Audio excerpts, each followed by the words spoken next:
Hey everybody, it's Eddie J on Crypto. Hope you're having a great day. I'm not here to pull punches, okay? FTX left us, or left the industry, the crypto industry, in a really bad place.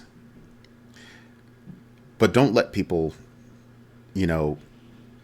sway your judgment, okay? I'm not saying that it's a small thing. It's a big thing. And it's got, ripple effects that are currently going through the market. One of those effects is the hit on Genesis. Genesis first took their hit, it's a crypto lender. They first took their hit with Three Arrows Capital for about $2.4 billion. Then they take a far smaller hit with FTX, $175 million. However, that was enough to break the camel's back. So they sought a $1 billion cash infusion as a bailout before they stopped withdrawals. And everybody said no. Now, I want you to think about this. They're connected to companies like Grayscale, Digital Currency Group, CoinDesk. And my question is the sum of Genesis lesser than its parts? If the sum of Genesis is less than all of its parts, then you can say that it could be a target, right? And you should pay attention to that. Because that would mean that, yeah, we're going to let you fail so we can scoop these things up at a fire sale. All right? Yes, Genesis is a hit on the industry. They didn't do anything wrong. It's just business, right? They happen to be in a risky business. It's business. FTX, bad actors. FTX, Alameda, bad actors. And as much as the Enron guy, new CEO, he's there to clean everything up. He did the Enron work. Good at his job. He's saying, listen, this crap is worse than Enron. Cool, get it, got it. What about all those companies that were doing business with them? Okay, they were lied to. Got it. That's under the surface. I totally get that. But above the surface was no board of directors, no CFO. How did that skate? How did that skate? Also, nobody saw that every time they made an investment, they made that company turn around and buy FTT tokens. Nobody saw that? Okay, cool. All right, got it. All right, so it snuck up on everybody. Cool. Sorry, it's my dog having a nightmare. So got it. You get that. I don't really. Right? Everybody's saying, well, they hit everything and blah, blah, blah. Those were things that were above. You saw it.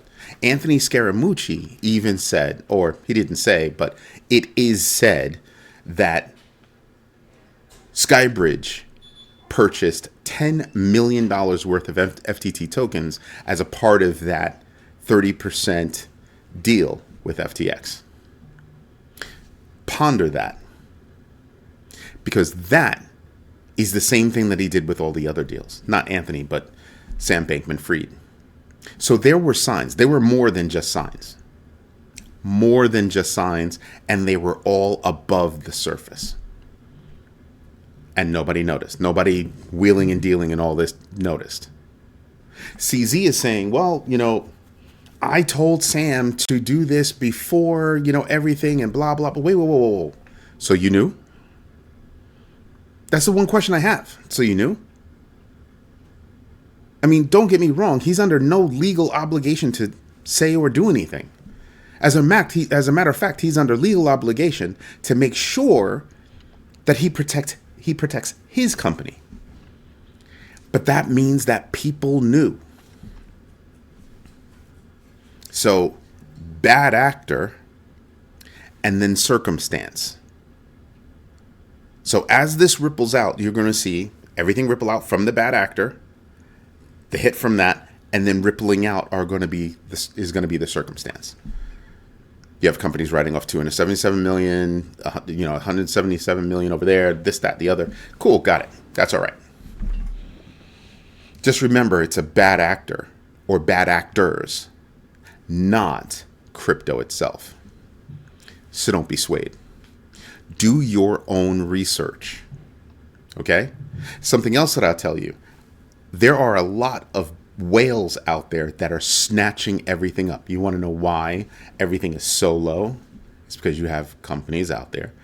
You have people out there, companies out there that are snatching things up quietly, discreetly, building up their stacks. So when it finally does explode and go up, they've got tons of stacks.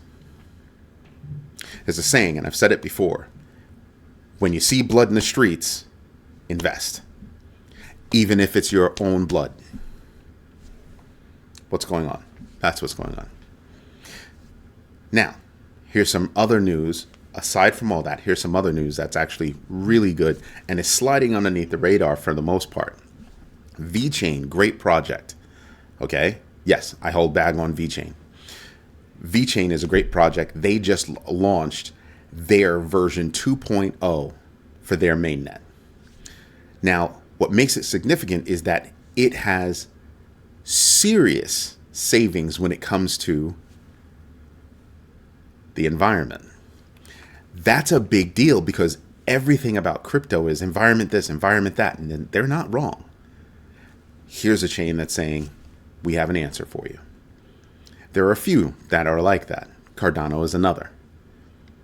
So when I look at this, I kind of sit back and I go, that's pretty slick. And yes, I have some news about Cardano in just a little bit. So that's pretty slick. So they launch now with their 2.0. I'm expecting VeChain to grow next year.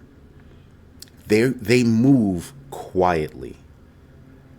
But that community is definitely doing things. So I expect a hell of a lot more next year and in the coming years from that team. Now, here's something really cool. The Australian Commonwealth Bank, CommBank as it's known, CBA, they've decided that they're going to adopt the ISO 222 standard. Nick Ducran, I hope you're listening. So they're adopting that standard. You want to know who already abides by that standard, who already meets the criteria for that standard? Ripple. You want to know what they're doing? That's right. They are transitioning to Ripple, and they expect to have that done by 2025. That is Australia's largest bank. That's a very, very, very big deal. And I expect more moves like that with Ripple, with other coins that are ISO 222 compliant. Everybody's sitting back and wondering, well, what's going on? Well, that's what's going on. Everybody's writing off ISO 222. Go do some research on that. I heard a guy, he's got hundreds of thousands of followers, and he was like, everybody's talking about ISO 222. It's nothing, blah, blah, blah, blah, blah. All of a sudden, now it's something. Now it's something. Pay attention to this one because it's good. Now, the next one up, because I have to kind of speed up. I'm trying to stay within the 10-minute realm. FINRA asked all of the exchanges operating in the United States for their compliance policies, practices, procedures, all the communication that they've had from July 1st to September 30th.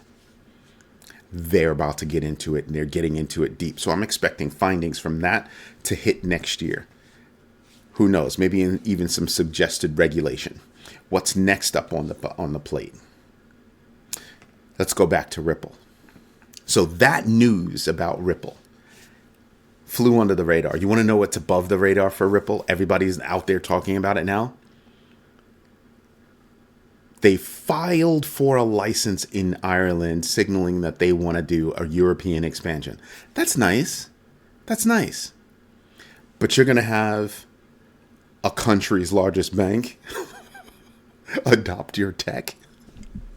And everybody's talking about a filing of an application versus that's a big move coming in 2025. That's not that far away. 2.2 years or something like that. Very interesting to me. 2.2, 2.1 years. So when I look at that, I sit there and I just kind of go, who else?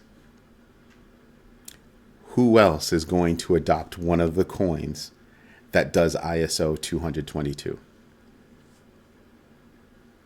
That's going to be mad cool. Expansion into Europe makes sense. Makes big sense. Ripple's got things going on. Plus or minus on the case with the SEC, plus or minus, it will come to an end and Ripple's going to move on no matter what. That's what I'm paying attention to. That really is it. Now, I told you I was going to have some news about Cardano later. Cardano is doing some slick stuff. Cardano is going to have a stable coin on its chain pegged to the US dollar, launched by Emurgo next year. Boom. Next year in 2025, 2024 are going to be very interesting. Very interesting. So pay attention. There's a lot going on. Don't let it slip. Do not let things slip. Pay attention to this stuff. Really, I beg of you, pay attention to this. And the reason why is because there's so much going on, but you have these huge macro events that are pushing downward on the general market right now.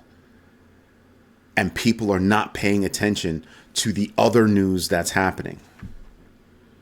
They're just focused on FTX and Genesis and blah, blah, blah, and all the turmoil. And because it's juicy. Hey, listen, it's interesting. It's food for a freaking movie. You even have sex involved. They're talking about sex tapes. Heave, heave, ho. I couldn't even think about that. The people that are involved, have you seen them? No, I don't want to see that. So it's food for fodder. It's just there. But underneath those macro events are coin-specific events that are going on. More micro events that are going on that will affect the industry. FINRA saying, hey, give us your information. We want to take a dive. We want to take a look into that. All the communications. What have you given out on social media, websites, all that? Give it to us. Give it to us now. They're going to pour over that. They're going to go through it with a fine-tooth comb, and they're going to come out with recommendations. They're going to come out with a whole bunch of stuff, guaranteed. Pay attention. Pay attention. And most of all, do your own research. You want to know what I do? What I don't do is I don't pay attention to articles talking about this person who was the number one. No. That's not news. That's not news. News is finding things like this that are worthy, that you should make note of, that are going to have an effect going forward. That's news. Everything else is just opinion. Even what I do, it's my opinion on how I'm interpreting the news, how my kids are interpreting the news. What we think in our conversations is going to happen in the future. Following up if we have questions, doing more research if we have questions, coming back and saying, hey guys, this is what I see. Do your own research, dive in, don't be afraid. Get deep into it. Get deep. Anyway, let's take a look at the numbers, because I think that's going to be somewhat telling. Let's shut that down. Alrighty. So most of the news out there, the numbers that are out there, moving in good places, right? ETH still above 1,200, Bitcoin still above 16.5. I expect to bounce around these levels for a while. Can we go down? We can absolutely go down. We can definitely have downward motion. And then one of the reasons why I say so is because the fear and greed index is at 23. That's big. But what I'm paying attention to is right here. Just look at this. So we've passed this low, but we're maintaining from the new low and the old low. That's where we're bouncing around right now. We need to get above this to have any hope of busting through, and I don't expect it anytime soon. Maybe 3 months, things have got to die down. We need more positive information. That's what we need. What we really need is more adoption, more investment, more scrutiny on projects. And that only happens, yes, we can have regulators look at everything, but we need you, the people, to actually dive in and start to point things out. Stop being told about everything. Come to the table with your own thoughts and opinions about projects, about DEXs, about SEXs, about all this stuff. DEX, decentralized exchange. SEX, CEX, is a centralized exchange. Have an opinion. Don't have one, develop one. The more knowledge you bring to the table, the more knowledge you can consume. Because you have a better understanding. You have a foundation. And that's what I want you to have, is to build out that foundation. So instead of listening, you're conversing. See how that works? That's what I'm looking for. Anyway, this is Eddie J on Crypto. Hope you have a good one. Bye-bye.